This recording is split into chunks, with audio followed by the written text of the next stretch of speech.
Some amazing games in week 1 of the playoffs. We'll recap all the action and preview the round 2 matchups on this week's Varsity 360 right now.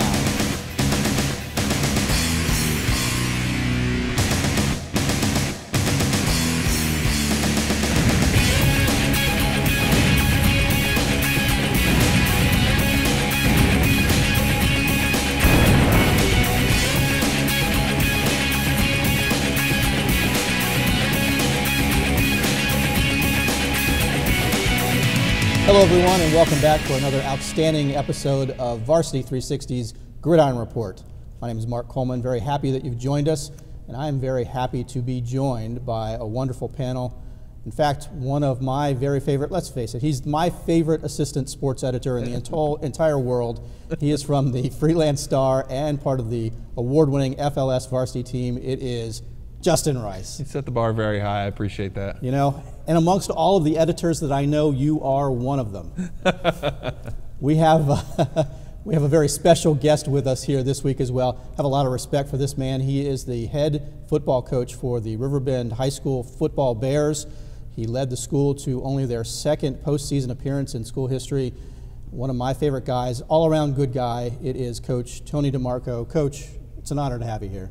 Thanks for having me. I appreciate it. It's been a tough week for you. We'll get into that in just a moment, but welcome. Thank you. You didn't say he was one of your favorite football coaches. I think you set the bar a little higher for me. Carry on. Carry on. Thank you, sir. Well, why don't we jump right into it, area sports, and my goodness, if you're going to win a state championship, I think you deserve the lead story. Fredericksburg Christian School, a 70-19 victory over Christ Church this past Saturday. That is not a typo there or a misspeak. 70-19. Fredericksburg Christian, their first state championship in school history. It's at the VISAA Division III. First undefeated season for Coach Coleman there. Just a dominating performance all around. Yeah, we had a great story years ago when FCS's program started about teaching kids literally from scratch. You know about that. You were there and are familiar with it. Can you talk about that and that time and, you know, from starting out from scratch like they did? Well, I've been at a few schools. I was at Chancellor the second year Chancellor opened. When I was at Riverbend the second year Riverbend opened. And those are completely different situations than what happened at Fredericksburg Christian. Fredericksburg Christian, the school had already existed. So they were drawing athletes from a school that was already existing. So you didn't have any football players there. The only football players were kids who came up from a younger program. You know, those other schools, kids transferred in from Portland or other schools, and again, it was a totally different situation. You had a lot of kids that liked football, who maybe watched football, and those are the kids that came out. We had one kid with JV experience, and that was it. Wow. Everyone else was just a bunch of kids who liked football and wanted to try football, and you know, we used to laugh. We wish they just played Madden. Some of these kids didn't even play Madden football. And we had to really start from scratch. It was almost like going to a different country and trying to introduce football, because a lot of these kids didn't play. I mean, the language is totally different. We talked about what a fair catch was and what a line of scrimmage was, and a lot of the kids didn't know it. And I mean, it was a great experience. It was one of my favorite experiences ever. I think Coach Coleman was a great guy to be in place for that. He's a guy that knows and loves the game. He relates to kids well. And they've taken steps. They were in the state semifinal or the final and lost 2 years ago, and then now they make the step and they got a state championship. I think that's great. And And they won Timmy Coleman style, 70-19. Yes. Big, and you would expect with some big scores like that, there were some impressive stat lines. Brian Lawson led the way, 9 carries for 158 yards and 4 touchdowns. He also had an interception return for a touchdown, 5 scores for Brian Lawson. James Plord, 22 carries, the workhorse there, 93 yards and a touchdown as well. They got it done on the ground, and defense, I think, forced 7 turnovers. This was a pretty dominating performance by That's a good way to go out. You know, only a couple teams in the year with a win in the playoffs. You know, the 6 in the public schools and, of course, the private schools. FCS is one of those teams. Yeah. Congratulations to Fredericksburg Christian, a state champion from around the area. Let's jump into the public schools, and we'll start in 6A. Colonial Forge with shellacking of Patrick Henry, 49-0. This was a rematch of a game earlier in the year. Was really not much of a contest there either. Forge certainly got business done here in week 1 of the playoffs. Yeah, absolutely. And you look at it was 35-0 at the half. Their first 4 touchdowns. It was a running touchdown, a block punt, an interception, and a pass. That's what I think about Colonial Forge. Nothing, one thing, especially offensively, overwhelming.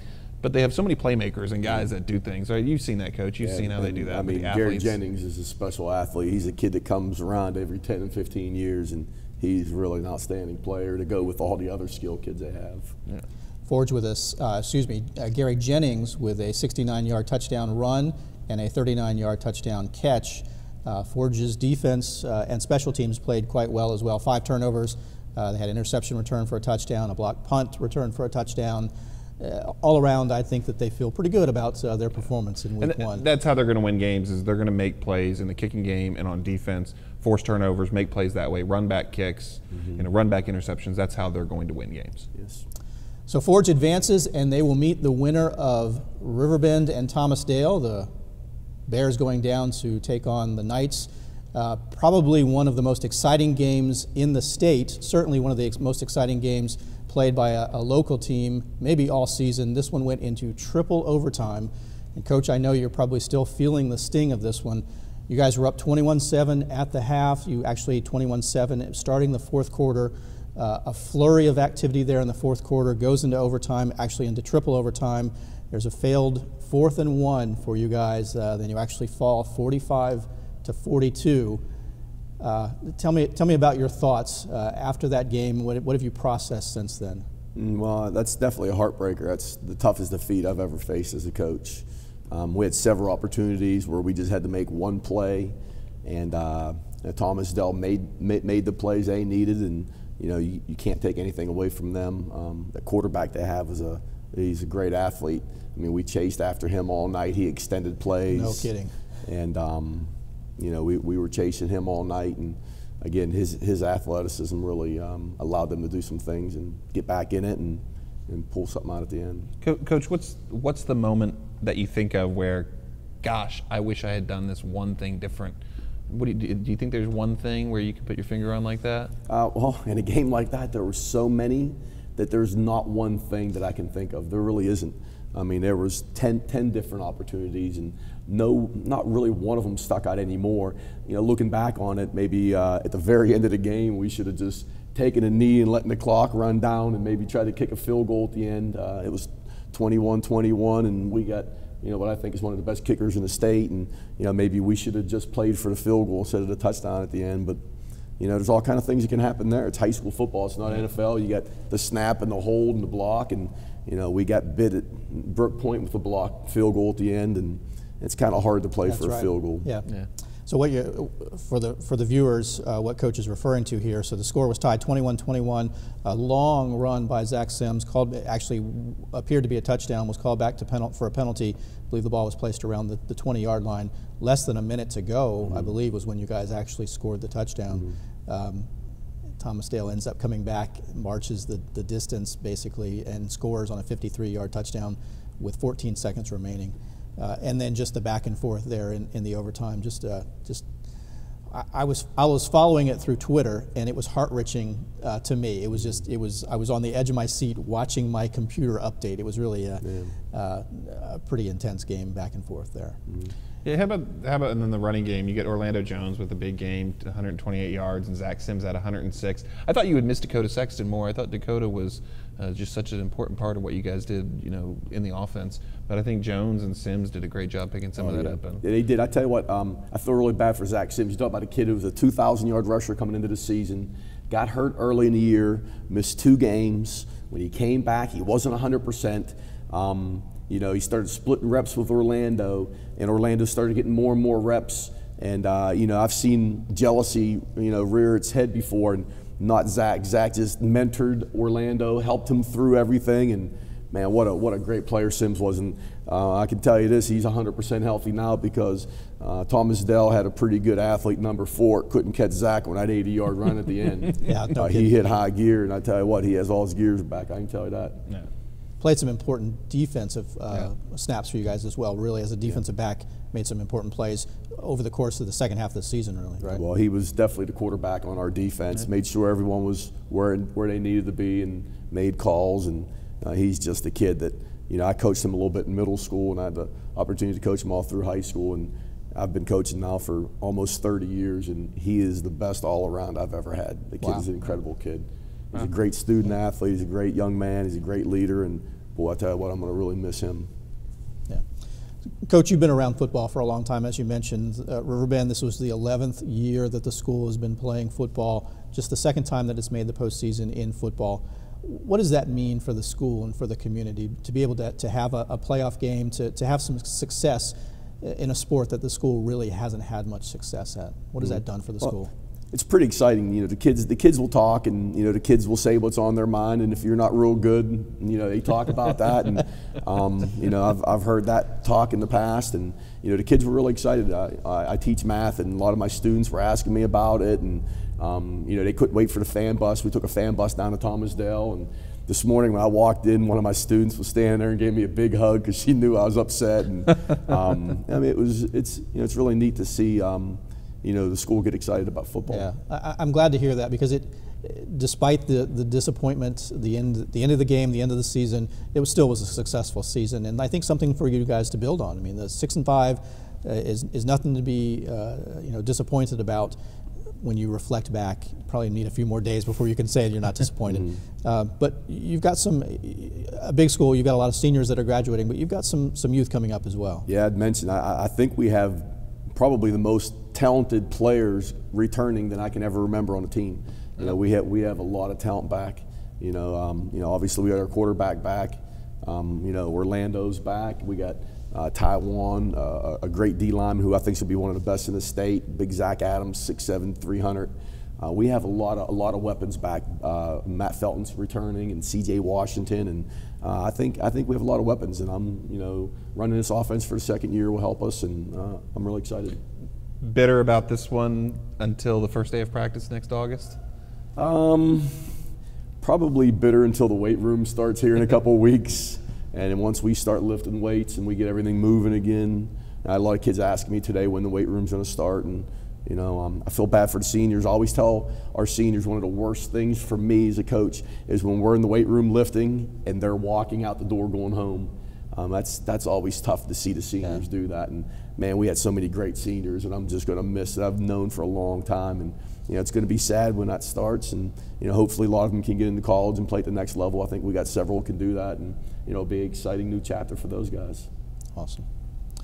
Well, Thomasdale prevails, and they will meet Colonial Forge next week. We'll be previewing Week 2 playoff games in just a bit.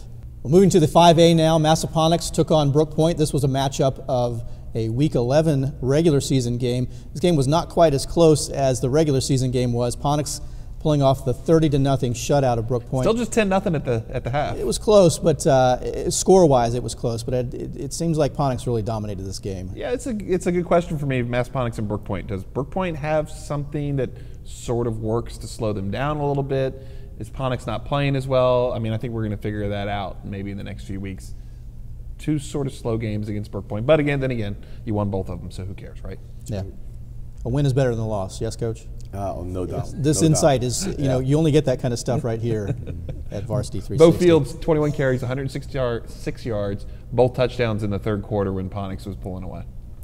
So Ponax goes to 11-0 on the year. Meanwhile, Brook Point falls to 3-8, and their season ends. North Stafford took on Falls Church. This was a bit of a shocker here. North Stafford with the shutout and scoring big, 41-0. Malachi Harrison, it looks like he has gotten better. He missed several games due to injury. 22 carries, 181 yards, and 4 touchdowns. Freelance Star Player of the Week, Malachi Harrison. There you go. Jimmy Edwards had a good game for the Wolverines as well. 13 of 18, 191 yards passing, and 2 touchdowns. Coach, you've seen North Stafford. You met them when they were a bit injured. Yeah. They get these kids back and healthy. I know you have a lot of respect for Coach Mangano. Can be a dangerous team. Yeah, no doubt. That quarterback does a great job playing within the system. You know, the passing system they have at North Stafford's a great system, and he plays within it well. And Obviously they're getting a little more healthy, and I think they're going to be a dangerous team. And how do you think you would have handled that? North Stafford, of course, had a Week 11 bye. They had a Week 10 forfeit against Brook Point. Do you ever want 2 weeks like that off? I mean, obviously it worked out. Didn't hurt them. Yeah, but do you ever think about that? Have you been in that situation? I would not want 2 weeks off, especially going to a playoff game like that. That would be tough. But again, depends what kind of situation. They were a little bit banged up. Yep. I'm sure they used it to get healthy, and I'm sure they had some good sharp practices where they went hard.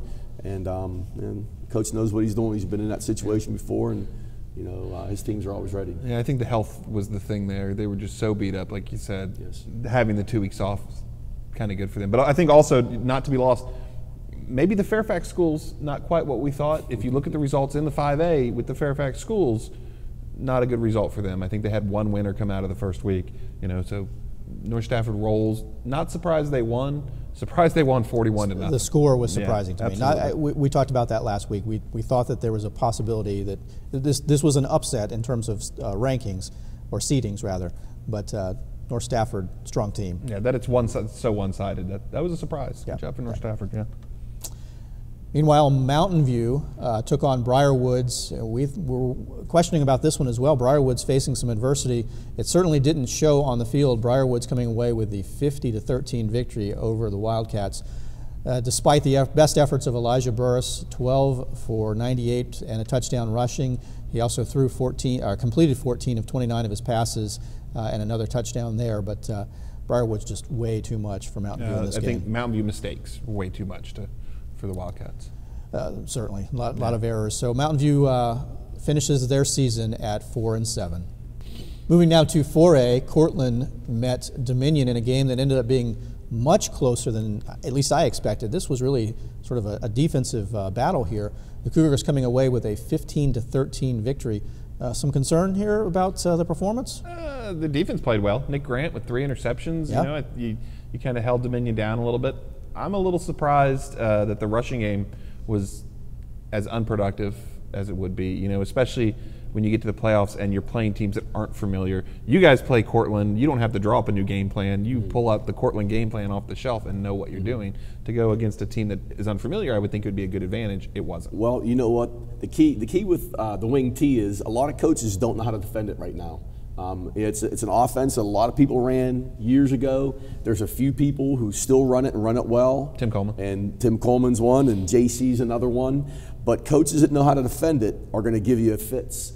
Coaches that don't know how to defend it, they have no chance of stopping it. And I'm not sure if the Dominion's coach was familiar with it or knew how to defend it. Bob Oliver over at Chancellor is one of the best. I tell you what, his record versus wing T teams are unbelievable, and he has some ideas of how to defend it. And like I said, some of the older coaches that know how to defend it do well, and the newer coaches that don't know the wing T very well, they don't have much success against it. More beyond following the guards. Yeah, a lot more than that. A lot more than that. If it was just following the guards, everyone would do it, and everyone would be successful. But it's a lot more than that. Awesome. Yeah, Cortland. I mean, again though, they're alive. And they're alive. They win and move forward. You don't get style points in the playoffs. They get the win, and that's what matters. They did get touchdown rushes from Anton Jenkins and Victor Green, and they survived. They've got a tough opponent next week, but we'll get to that in just a moment. Meanwhile, Eastern View with a pretty big victory over William Fleming, 42-19 the final score here. Some impressive offensive performances, but I think the key here is the health of Kendrick Cuby. So he played pretty much just the first half, 9 carries for 86 yards. That might have been his lowest rushing output on the season. Again, it was only a half that he played. He did score 3 times, so that was about his average for a half, I guess. But the question is, will he be available next week against a team that's probably going to give them a little bit more of a threat than William Fleming did? You saw these guys in 7-on-7, I know. That's a team with a lot of weapons, right? Yeah, they have a lot of athletes, and that quarterback throws on time, knows the system well. He puts the ball in play. That's what you want your quarterback to do, is to put the ball in play. And he puts the ball in people's hands, and he's got some playmakers. I'll bet Eastern View is a fun team to watch in 7-on-7. Yeah, well, Settle and QB and Stallings, and especially with us, they're high tempo. We were high tempo, and we ran a lot of plays. There was a lot of plays that day, I can tell you that. And Coach Hatfield's one of the best coaches around. He does such a great job, and You know, it looks like he got his 100th Yeah. career victory, and my hat's off to him. He does a great job. Hats off to Hatfield. Hats off to We Hatfield. forgive your pun. Justin Pollard picked up much of the rushing burden for QB. He carried 15 times, 128 yards and a touchdown. Stallings actually ran a lot, 17 carries for 69 and 2 touchdowns as well. So they got it done on the ground in this one. They survive and move on. And meanwhile, Louisa met up with a strong Woodgrove team. This was a battle of 8 versus 9, a matchup based on the results of that last regular season game. It ended up being a road trip for Louisa, and I think that might have hurt them just a little bit. They fall to Woodgrove 21-17. Trey Cherry, 29 carries, but only 93 yards and a touchdown. The only score for the Lions there. Their season ends at 7-4. I think Trey Cherry deserves a salute, though, as the guy who maybe meant the most for an offense. Louisa needed Trey Cherry all year, Yeah. handed to Trey Cherry. He was the guy that really powered them. You know, maybe a salute to Kendrick Cuby as well, but he had an offense and so on. They were throwing the ball and so Right. on. I think Trey Cherry was clearly the guy with Louisa and had a great year. And Louisa had a great year. I think, all things considered, this was one of the bigger turnarounds in the area. Yeah, in the state, and when you factor in the side issues with Mark Fisher and his personal health and so on, and things he's had to struggle with, Right. you know, I think it's a great turnaround for Luis, and I think, you know, they've shown that Fisher's shown that he can sustain something there, and is, you know, if his health is straight and you want him to be right personally, then, you know, Luis has got big things ahead, I'm sure. There you go. Moving now to the 3A, James Monroe took care of business against Warren County, 40-0. I believe this was their first shutout of the season. Is that right? Was it? I believe it was. I believe it was. Obviously, a big offensive output. Vincent Ura, 7 carries, 105 yards, 3 touchdowns rushing. He also had a 58-yard punt return for a touchdown. Jay Scroggins with a big night. Yellow Jackets roll. No surprise here, right? Jackets are playing well. Even with the loss to Cortland, that was a game they played really well, and James playing real well right now. So JM moves on. Meanwhile, Culpeper took on Loudoun Valley, a game that was awfully close. We talked about this. I told you. Didn't want to meet this told Culpeper you. team. Jeremy Robson, 21 for 43 passes in a high school football game. That's a pretty big number, 253 yards, 2 touchdowns. It was not quite enough, though. Loudoun Valley with a 20-14 victory. My good I told you so was, when you're a higher seed, you don't want to play the lower seed with weapons, because the lower seed with weapons can do things. The lower seed without any weapons can't do things, right? Sounds right to me. It's kind of hard to do much if you don't have many weapons. Yeah, Culpeper has weapons. It doesn't matter what you're seeded if you don't have weapons. Exactly. Robson, I knew, could throw the ball. I'm not surprised at all that this was a game. Culpeper, I know, was the 14 seed, and Loudoun Valley was the 3 seed. 15 seed, I believe. 15 and 2. 15 and 2. Me. Yeah, but I knew Culpeper would have enough weapons to hang around, be pesky. You didn't want to play Culpeper in the first round. Loudoun Valley survives. I think a good season by Culpeper, 3-8, much improved. Yes. Yeah. Much improved. So the Blue Devils fall just a little bit short. Meanwhile, stepping down to the 1A, Washington and Lee took on Charles City, and they won this one handily, 69-34. W&L riding the ship after those two losses to end the regular season. And I don't want to disparage the bottom half of the 1A East, but frankly, the bottom half of the 1A East is just not very good. Now it's going to get real. These teams, these top seeds in the 1A East are going to now start running into some good competition. You know. And they've got a much stronger opponent coming this week. Yeah. Colonial Beach, meanwhile, took on Lancaster and won pretty handily, 49-14. The Drifters continue to roll here. Yeah. Nick Graves, 14 carries, 162 yards, 2 touchdowns. Cameron Headley with 119 yards. Desjon Parker with 112 yards. Haven't been giving Parker a lot of carries this year. Nice to see him get going on the offense. Yeah, getting three rushers getting 100 yards each. That's you'd have to like your chances if you can put together that kind of stat line. How about we take a look now at games in week 2 of the playoffs around the area. We'll go back to 6A South, conferences 3 and 4. Colonial Forge, the lone team alive from the area in this grouping. They will take on Thomasdale. This game is going to be played down at Thomasdale. Coach, you were just there. You know both of these teams if you've played them recently. Any predictions about how this one's going to come out? I would probably put my money on Colonial Forge. They're extremely well coached. They play great defense. I think their defense is going to match up against Thomasdale's offense very well. Again, you got a great athlete like Gary Jennings. I think Thomasdale is going to have to really chase him around the field, and Colonial Forge does a lot of good stuff on special teams as well. I think Colonial Forge is a little bit more disciplined than Thomasdale was. And I definitely think Colonial Forge will come out ahead. Was there anything Thomasdale did in person that didn't really translate to film that you go, oh, we didn't know they could block that like that, or we didn't do? Yeah, their quarterback didn't throw the ball much all year. I think he had 60 attempts coming into the game, and I think he threw the ball 30 sometimes against us, and he threw the ball much better than we thought he would. The tight end, they got a big number 1, their tight end, who's, I mean, we knew he was really good on film, but he was even a little stronger in person. We struggled covering him at times. I'm sure Colonial Forge will see that on film, and they'll be well prepared for that. Justin, this is a matchup of teams that played each other in round 1 last year. Forge coming away with the 47-26 victory over Thomasdale. That game was played at Forge, however, and of course Forge went on to play in the state championship game. Ramon Miller with 142 yards rushing in that game last year. Gary Jennings with a big night. The Forge offense, 442 yards total offense and 23 first downs. I suspect that they know a little bit about Dale, but this Thomasdale offense team truly is a little bit different. They've, I think, improved on last year's performance. Yeah. Well, I think if you're Colonial Forge, the overwhelming thing is this. Don't get caught up on next week and the week after, because if you look at last week's scores, I think one of the biggest shockers in the entire state was in this half of the 6A South, James River going and upsetting top-seeded Hilton. And really, on paper, I think people look at it and say, Colonial Forge now is the team in this bracket. The Eagles can't get caught up in that. Thomasdale obviously is a legitimate team that can score points and so on. They can do different things. Colonial Forge needs to focus on this week and not beyond that. Yeah, and you wonder if they learned their lesson at the beginning of the regular season when everyone was pointing to them, and they were pointing to themselves as the anointed ones for the 6A. So it'll be interesting to see how this plays out, having to make that road trip. Yeah. Yeah, road trips you never know about in high school. You take a bunch of kids an hour and a half down the road, and you get a different surrounding and a different set of officials, and you just never know what's going to happen when you get down there that far. Yeah.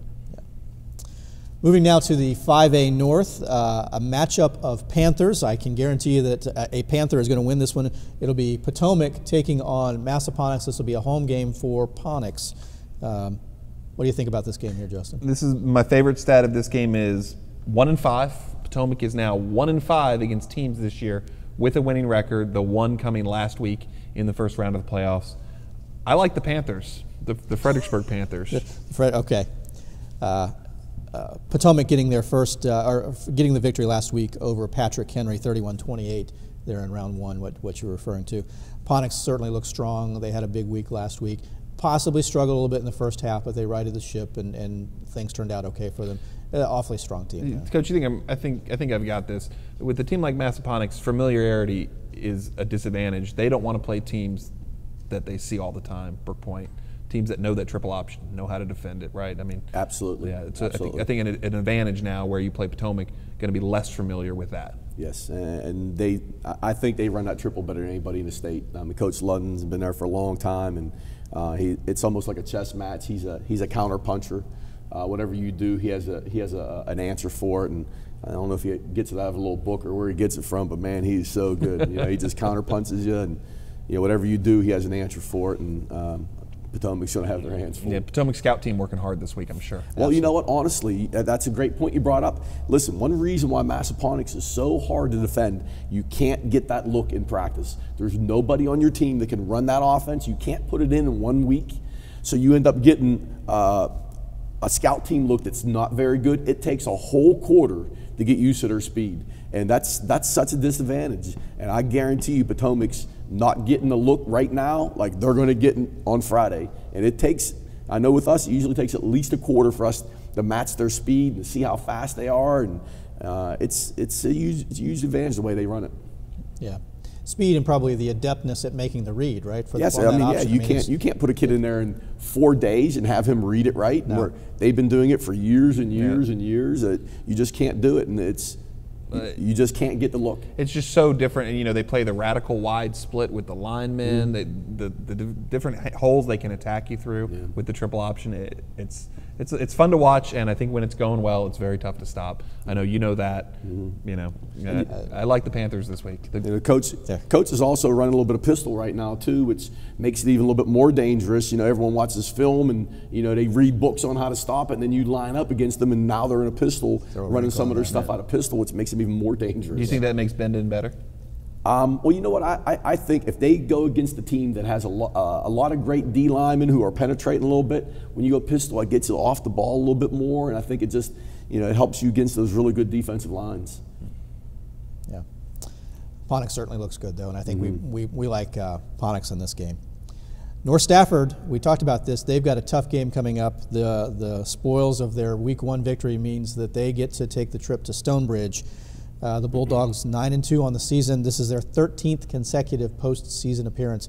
Awfully strong Stonebridge program. Yeah, Stonebridge. I think their key win this year, their best win is against Broad Run, who's another good 5A North team, who's got a tough matchup this week. But Stonebridge is, I think, one of the most respected Northern Virginia teams in the state, at least this decade. The last 15 years or so, Stonebridge has been one of those teams that you're always contending with deep into the playoffs. You know, here's North Stafford with a chance, I think, getting maybe healthier again. Harrison's running the ball again. They've got him to hand the ball off, and the quarterback is playing pretty well. And you know, so North Stafford's going to go on the road. I think certainly an underdog, but an underdog with a chance.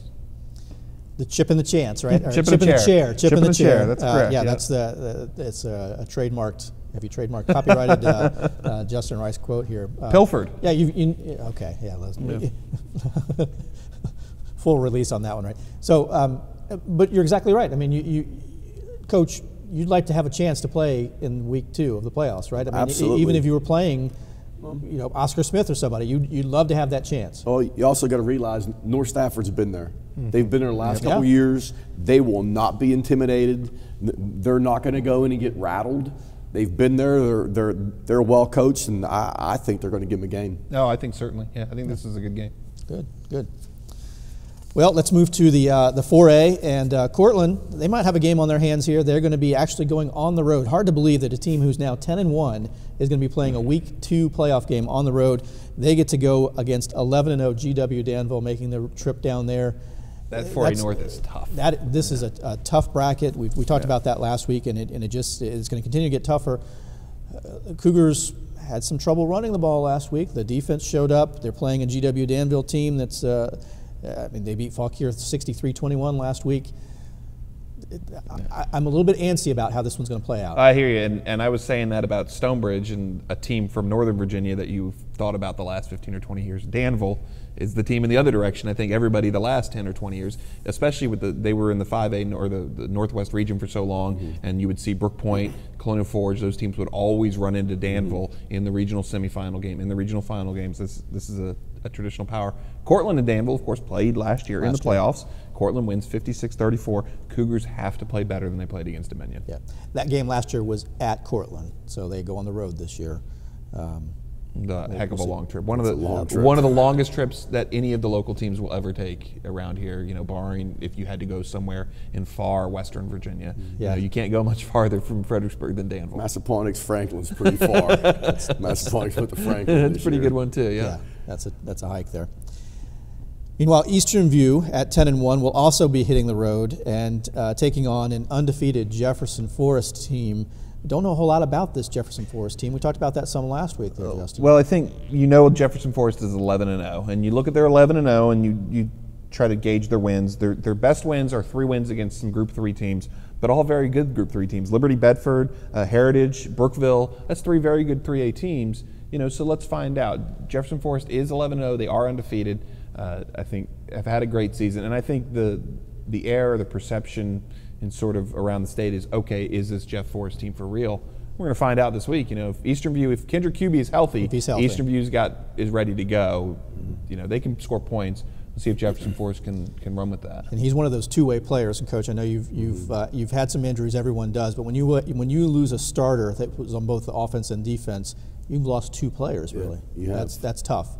So we don't know what the status of QB will be. We understand it was at least a mild concussion and a dislocated finger was the report. I'll tell you, I don't like to ever see the word concussion at this point because we take that seriously nowadays. And you see mild concussion and you know, oh, that might be that. Yeah. In the 3A East, James Monroe will take on John Champ. James Monroe certainly looking strong. Their 13th consecutive postseason appearance. How's this for a little tidbit here, Justin? The current senior class at James Monroe High School is 11-3 in the playoffs in their career. 11-3. That's an awfully good a whole other season and a half for a high school kid. That's pretty impressive there, right? Yeah, and I like 12-3 here coming up. You know, John Champ is. Again, you're playing a legitimate football team. John Champ has certainly proven they play in a tough area against tough schools and tough schedule. But you look at their 10-7 win last week against William Monroe, and you're not really that impressed. JM is playing very well right now, including the Cortland loss. I like JM a lot this week. Offense and defense is clicking. I like JM as well. Yeah. Lots of talent. Absolutely. Lots of talent. Lots of talent. The Ura kid, you know, we talked about this earlier. I think the Ura kid is a difference maker for JM in that he gives them a different element in the running game, an element they've been searching for maybe since Ethan Preston graduated. Ethan Preston had a great year for them 2-3 years ago, and they've been searching for a running back since. I think Ura is that first guy that looks like they're going to hand him the ball and run straight forward. I know coaches hate it when kids start running side to side. Yeah. Turn your head up and get upfield, right? That's right. Yeah. Square those shoulders. Yeah. Finally, we'll move to the 1A East. Washington and Lee has a home game against Perry McClure. Perry McClure is undefeated, and they're going on the road here. In the 1A, it deals a lot with who you've played and things of that nature, but that's got to give pause at least to Washington and Lee. This is where it gets real. I think Washington and Lee is at home because they were tested against a 4A team in King George. Essex, of course, is very good. Spotsylvania is a 3A team. They piled up those points then, and now they're going to ride that out and get to play at home. Is this the WNL team that was 8-0? Is this the WNL team that lost its last two regular season games? I think this is the time, not last week, this is the time we'll figure that out. I'll tell you what, I saw WNL on film against King George earlier this year, and they have some weapons. They certainly do. I was extremely impressed with their speed. They run a lot of jet. Plays off of that, and whoa, man, they are athletic. They put up 42, 44 points against them. Yeah, and I think their skilled kids are pretty nice-sized skilled kids. They're not little kids. No, not at all. And even their linemen for single-A size, they have a nice group of experienced linemen. This is a good WNL team. It's a coach. Todd Jones has been around. He's had success. They know what they're doing. But still, you look at those last two games, I think especially the Colonial Beach game, and you go, Yeah, something feels a little bit, a little tingle there. Yeah, I think this is going to be one to look at close, and I think it's going to be interesting to see who pulls this out. Yeah.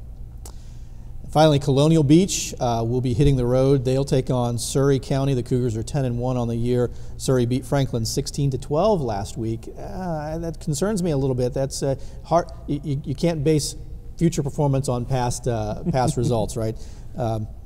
But still. I don't know. I mean, the Colonial Beach is looking awfully strong, and I kind of like the Drifters here.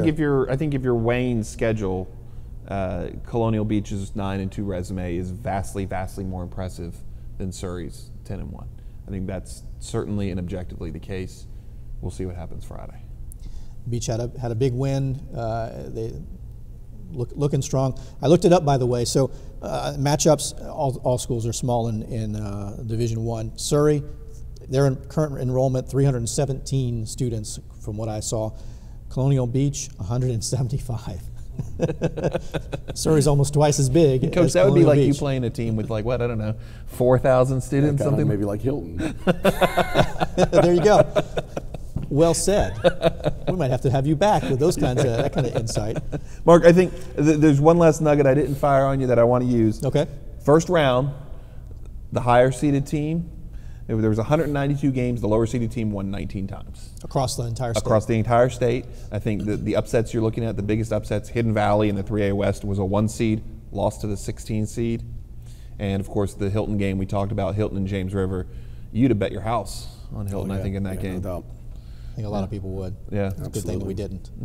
So we picked, I think you picked 7 winners. I think I had said 9 winners from last week. There was actually 8 winners from around the area. Middledus, yeah. So I think probably more than half are going to be winning again this week. I don't have the exact number, but from the area 6. teams, you're going to say 6. I'll say 6. I think I'm going to say 6 as well. That sounds about right. Yeah, 6. About right. So It should be fun, should be interesting. Certainly hope that you're able to make your way out and see an area game this week. Playoffs are always a fun time. Probably a little chilly, you know, it feels like Pittsburgh. Yes. It feels like football weather. As always, I'm very happy and thankful to have some good folks here with me. Justin, as always, my favorite assistant sports editor, always and forever. It's always a lot of fun, man. I appreciate it. And Coach Tony DeMarco, my favorite football coach, at least that I know personally. How about that? You've earned some more stripes here this week, so you can add that to your resume as well. Thank you. It was a pleasure having you here this week. I appreciate the insight. Congratulations on a great season, and come back and get them next year. I'm sure you're going to be having your kids ready. We will. Yeah. Well, certainly appreciate you spending some time with us. It's always fun talking area football. I hope you come back next week. We'll review games from week 2 and preview week 3 from around the area in Fredericksburg High School football. For the Virginia Varsity Sports Network, my name is Mark Coleman. Thanks for watching, everyone.